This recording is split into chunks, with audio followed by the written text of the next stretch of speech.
Good morning students.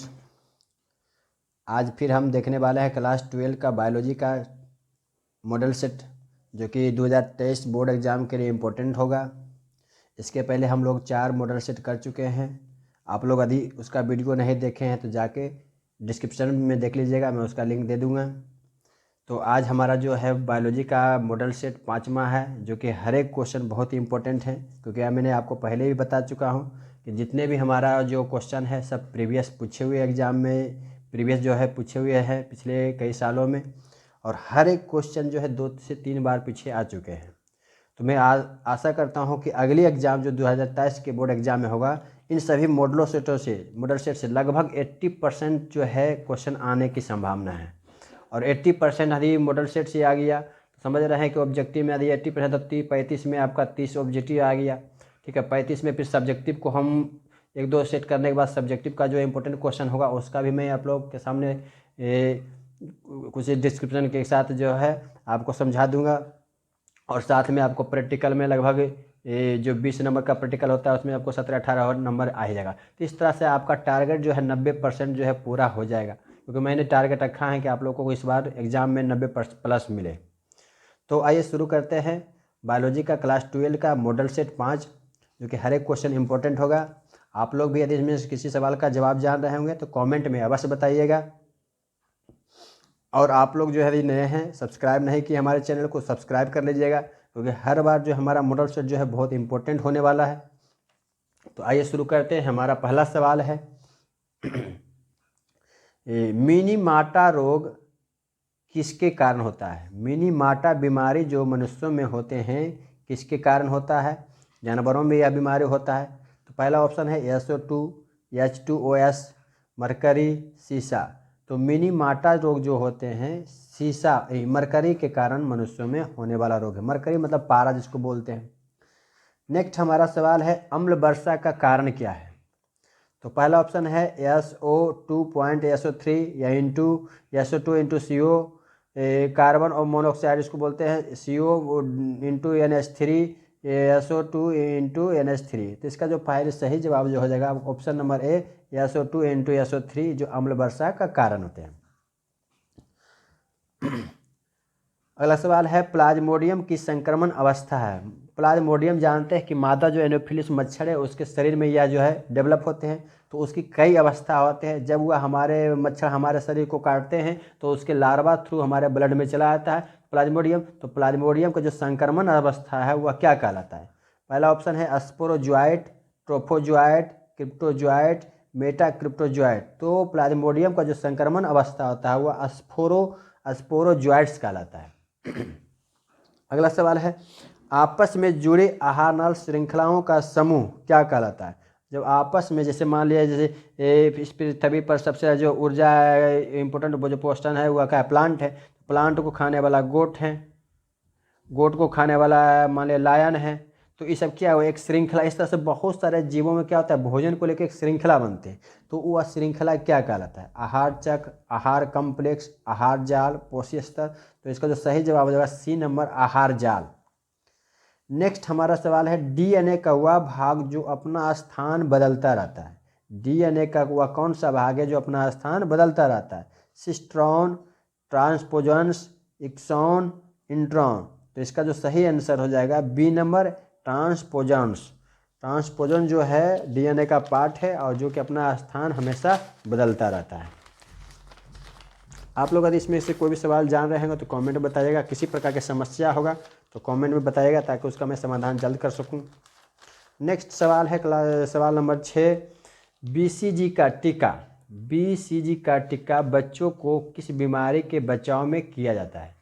BCG का टीका जानते हैं बच्चों को दिया जाता है, तो किस बीमारी से बचाव के लिए जाता है? पहला ऑप्शन है डायरिया, क्षय रोग जिसको TB भी बोलते हैं, ट्यूबरकुलोसिस, पोलियो, हैजा। तो जो BCG का टीका दिया जाता है TB रोग के लिए दिया जाता है, क्षय रोग के लिए दिया जाता है। क्वेश्चन नंबर 7 है प्रोटीन संश्लेषण में 2 अमीनो अम्ल के बीच किस प्रकार का बंधन होता है? मतलब बहुत सारे अमीनो अम्ल मिलकर एक प्रोटीन बनाते हैं। तो प्रोटीन के जो अमीनो अम्ल होते हैं उसके बीच कौन सा बंधन होता है? पहला ऑप्शन है peptide bond, hydrogen bond, nucleotide, nucleoside. तो इसका जो सही आंसर हो जाएगा ए नंबर, पेप्टाइड बॉन्ड के द्वारा जो है अमीनो और प्रोटीन जुड़ के प्रोटीन का निर्माण करता है। नेक्स्ट हमारा सवाल है 8वां नंबर, डीएनए शुद्धिकरण के दौरान पादप कोशिका के लिए कौन सा एंजाइम व्यवहार में लाया जाता है। डीएनए शुद्धिकरण के दौरान पादप कोशिकाओं में कौन से एंजाइम का प्रयोग किया जाता है। Lysosome, cellulose, chitinase, cutinase. तो इसका जो सही आंसर हो जाएगा बी नंबर, क्योंकि किसी पादप कोशिका की कोशिका भित्ति में सेलुलोज पाए जाते हैं, वह जो है डीएनए के शुद्धिकरण में प्रयोग किए जाते हैं। क्वेश्चन नंबर 9 है, इनमें से कौन चेन समापन कोडोन है। चेन समापन कोडोन में आता है, बताया थे इसका पीछे सवाल के 64 कोडोन में के लिए कितने प्रोटीन अमीनो की व्यवस्था होती है, तो 61 बताए थे। उसी में बता रहा है जो चेन समाप्त मतलब चेन को समाप्त करने वाला कोडोन कौन सा है, AUG, GUG, UAA, ACC। तो चेन समापन कोडोन जो हो गया है UAA, और जो प्रारंभन कोड हो गया ए और बी दोनों क्या है प्रारंभन कोडोन है, और सी जो है समापन कोडोन। यहाँ क्वेश्चन बोला समापन कोडोन कौन है, तो सी आंसर क्या हो जाएगा, सही जवाब आ जाएगा। क्वेश्चन नंबर 10 है, ऑपेरन मॉडल किसने प्रस्तावित किया था। बार्टसन एवं क्रिक, ब्रिटन एवं डेविडसन ने, जैकब मोनेड ने, शॉर्ट ने। इसका सही जवाब हो जाएगा जैकब एवं मोनेड ने ऑपेरन मॉडल प्रस्तावित किया था। क्वेश्चन नंबर 11 है, घनकंद का उदाहरण है। घनकंद जानते हैं अलग अलग फलों के जो आकार हैं, कोनिकल, जिसको कॉर्म बोलते हैं इंग्लिश में, ठीक है। तो घनकंद का उदाहरण है अदरक, ओल, प्याज, आलू। मतलब किस पदार्थ का क्या खाने वाला होता है, तो आलू जो ओल जो होते हैं इसको घनकंद इसका उदाहरण होते हैं। अगला क्वेश्चन है क्वेश्चन नंबर 12, द्विनिषेचन प्रक्रिया की खोज किसके द्वारा किया गया था। मतलब बहुत सारे प्लांटों में क्या होता है द्विनिषेचन, निषेचन क्रिया 2 बार होता है, तो उसकी खोज किसने किया था, स्ट्रासबर्गर, माहेश्वरी, नावास्चिन, एमेस्की। तो इसका जो सही आंसर हो जाएगा सी नंबर, नावास्चिन ने द्विनिषेचन का खोज किया था। क्वेश्चन नंबर 13 है, पहला मानव जैसा प्राणी को क्या कहा जाता है। जो पृथ्वी पर मानव आए उसका पहला जो प्रजाति था मानव का, उसको क्या बोलते हैं, homo habilis, homo sapiens, homo erect, none of these. तो इसका जो सही आंसर है option number A, homo habilis. मानव को जो पहला प्राणी था वह कौन था, होमो हेबिलिस। क्वेश्चन नंबर 14, निम्नलिखित में से कौन कैंसर है। निम्नलिखित में कौन कैंसर है, इसमें कौन कैंसर है, लाइपोसा, ल्यूकेमिया, लिम्फोमा, इनमें से सभी। तो इसका जो सही आंसर हो जाएगा डी नंबर, इनमें से सभी जो है कैंसर का एक रूप है, इसलिए इसको कैंसर कहते हैं। क्वेश्चन नंबर 15 है, मिलर प्रयोगशाला में क्या बनाए थे। मिलर एक वैज्ञानिक था, उन्होंने प्रयोगशाला में क्या बनाया था, methane, amino acid, hydrogen, ammonia. तो मिलर ने प्रयोगशाला में सबसे पहले जो है अमीनो एसिड का निर्माण किया था, अमीनो एसिड बनाए थे, ठीक है। अगला क्वेश्चन है क्वेश्चन नंबर 16 है, इनमें से किसकी पत्तियों से नए पौधे निकलते हैं। मतलब कौन सा ऐसा पौधा है जो पत्ती से ही नया पौधा बन जाते हैं। पहला ऑप्शन है ब्रायोफिलम, साइकस, आइकोर्निया, ग्लेडियोलस। तो इसका जो सही ऑप्शन हो जाएगा ब्रायोफिलम, इसको पत्थर चट्टा भी बोलते हैं, पत्थर चट्टा। यह पौधा के यदि पत्ती पर मिट्टी का लेप लगा दिया जाता है तो मिट्टी से पत्ती से भी क्या होते हैं रूट निकल आते हैं और वह विकसित होकर नया प्लांट बना लेता है। तो ब्रायोफाइलम में क्या होता है, पत्तियों से नए पौधे निकलते हैं। 17 नंबर क्वेश्चन है, परागकण का बाह्य चोल बना होता है। परागकण जो है कई स्तर के बने होते हैं, बाहरी स्तर, भीतरी स्तर, बहुत सारा स्तर का बना होता है। तो इसका बाहरी जो स्तर है उसकी चीज़ का बना होता है, पेक्टोसेलुलोज, लिंगोसेलुलोज, स्पोरोसेलुलोज, पॉलन कीट। तो इसका जो बाह्य चोल होता है स्पोरोसेलुलोज का बना होता है। आहार श्रृंखला में 10% ऊर्जा का स्थानांतरण जो होता है, यह नियम किसने दिया था।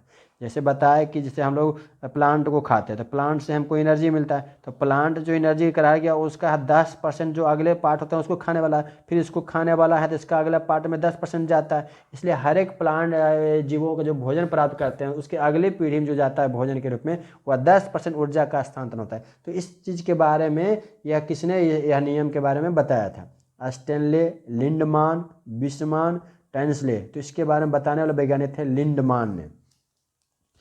इनमें कौन गर्भ निरोधक गोली है, संगिनी, संवाहिनी, सुहानी, सहेली। तो ये बहुत फेमस है, टीवी पर बराबर अक्सर ये ऐड आते रहता है, सहेली जो है गर्भ निरोधक गोली है इसको, ठीक है। तो इसका सही आंसर हो जाएगा डी नंबर, सहेली।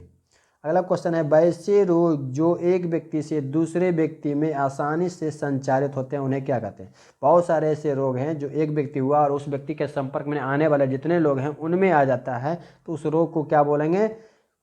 संक्रामक रोग, असंक्रामक रोग, अनुवांशिक रोग, हार्मोनल रोग। तो उस रोग को जो कहा जाएगा क्या? संक्रामक रोग। जैसे आजकल कोरोना था, क्या जो कोरोना, जिस व्यक्ति को कोरोना हुआ उसमें टच आया तो उस व्यक्ति को कोरोना हो गया, तो कोरोना क्या हो गया? संक्रामक रोग हो गया। तो उसी तरह से जो एक व्यक्ति से दूसरे व्यक्ति में होते हैं उस रोग को क्या कहा जाता है? संक्रामक रोग कहते हैं। यदि आप लोगों ने हमारे चैनल को अभी तक सब्सक्राइब नहीं किया तो सब्सक्राइब कर लीजिएगा।